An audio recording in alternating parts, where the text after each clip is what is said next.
जी को 7वां वर्ष लग गया। 17 अगस्त 1918 को वो हमें छोड़ के चले गए।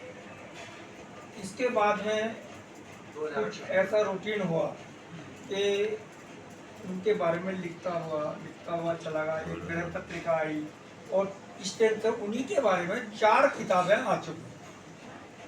तो बाद में ये एक भावना जगी कि एक ऐसा अस्थाई रूप दिया जाए कि भाई जिससे कि मतलब ये बनी रहे याद मेरी, उनके प्रति जो समर्पण है वो मेरा बना रहे।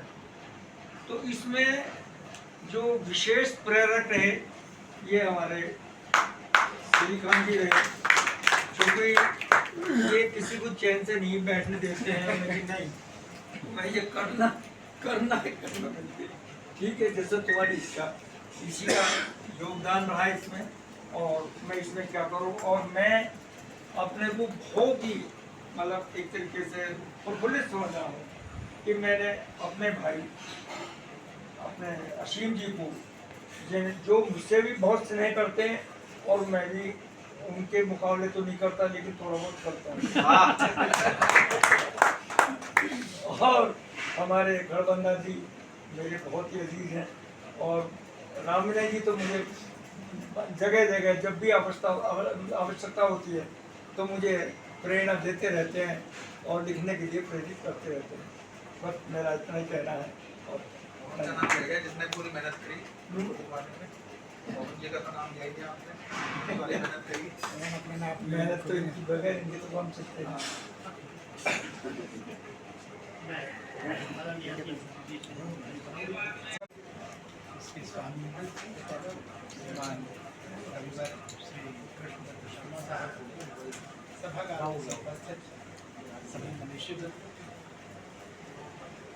बहुत सुंदर कार्य आपने प्रारंभ किया है, स्मृति को जीवित रखना, क्योंकि स्मृति द्रवित होने के बाद उत्पन्न होती है। जब चित्त द्रवित हो जाए तो स्मृति बनने लगती है।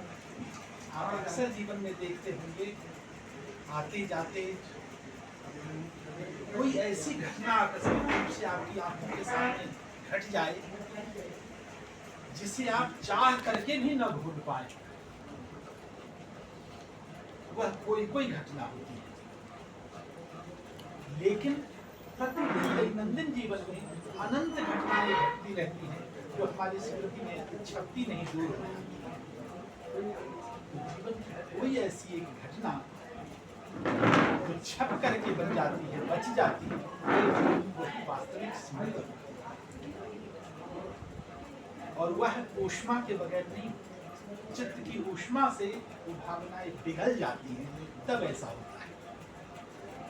जैसे लाह की चूड़ी जब बनाते हैं तो उसमें जिस रंग को मिलाया जाता है वह रंग सूखे सूखे लाख में नहीं मिला सकते। जब वह द्रवित हो जाए उसके बाद उसको मिला देने के बाद वो स्मृति बन जाती है, वो निकलती नहीं है। जीवन के साथ भी स्मृतियां ऐसे ही जिनकी स्मृति में आदरणीय के शर्मा साहब ने यह सम्मान प्राप्त किया है, उनकी स्मृतियां इस कदर उनके चित्त में जमी हुई है, बनी हुई है कि जन्मांतर तक भी वो निकलने वाली है। वो सौंदर्य की स्मृतियां हैं, वो भाव की स्मृतियां हैं, वो चित्त की कोमल स्मृतियां हैं, जो जीवन के अलग अलग आयामों में संवेदनाएं निरंतर संवेदित करती रहती हैं। ऐसी स्मृतियां आपके भीतर बनी हुई हैं, जिसका प्रवाह, जिसका स्वरूप, जिसका शब्दांकन उनके साहित्य में अनेक ग्रंथ आपने लिखे हैं। उनके जाने के बाद लगता है जैसे वे स्थूल से सूक्ष्म होकर के और ज्यादा बल इन्हें समर्पित कर रहे हैं, क्या और ज्यादा शक्ति, क्योंकि हमेशा स्थूल से सूक्ष्म बलशाली हो, जब सूक्ष्म हो जाता है बैठने के लिए, और तभी साहित्यिक परिवार के सृजन में रत रहने वाले सभी मित्र बहने, मीरा जी आदि, मुझे एक बात याद आ रही है कि सबसे पहले मैं आप लोगों से ये निवेदन करूं,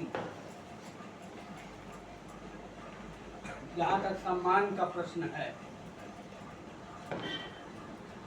सम्मान हम सब साहित्य का करने के प्रयोजन से अपनी कलम निरंतर चलाते रहे। साहित्यकार तो माध्यम होता है, सम्मान साहित्यकार का नहीं, साहित्य का हम सब करें। क्या बात है, बढ़िया बात है। वही हम सब के लिए परम आवश्यक है। स्मृति शेष आदरणीय भाभी जी मैं इसलिए कह रहा हूँ कि मैं उनको अपना अग्रज मानता हूँ, और वो मातृ तुल्य भाभी जी जो स्मृति शेष हैं, उनके आशीर्वाद के रूप में, उनकी अनुकंपा के रूप में, उनके वात्सल्यपूर्ण स्नेह के रूप में मुझे आज जो स्नेह इस सम्मान के रूप में जो दिया जा रहा है, इसके लिए मैं धन्यवाद या कृतज्ञता शब्द जो है बहुत छोटे समझता हूँ। मैं आप लोगों के स्नेह से बहुत अभिभूत हूँ और आप लोगों का स्नेह मानता हूँ इसको, और ये स्नेह ही मेरी संपत्ति है जिसे मैं आज बटोर करके आप लोगों के बीच से ले जा रहा हूँ। जहाँ तक लेखन का सवाल है,